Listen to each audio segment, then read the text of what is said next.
കാമുകൻ പൂച്ചയും കാമുകി പൂച്ചയും ചേട്ടൻ പൂച്ചയൊക്കെ വന്നു കഴിഞ്ഞാൽ എങ്ങനെ ഇരിക്കും നോക്കാം. അപ്പൊ കാമുകൻ പൂച്ച കാമുകി പൂച്ചനെ കാണുമ്പോ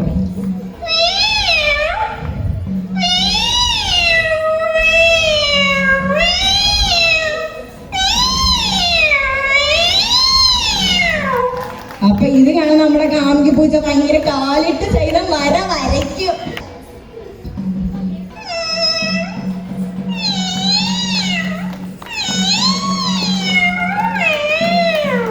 അപ്പോ നമ്മുടെ കാമുകിയുടെ ചേട്ടൻ പൂച്ചയുടെ ഒരു വരക്കുണ്ട്, അതാണ് വരക്കം.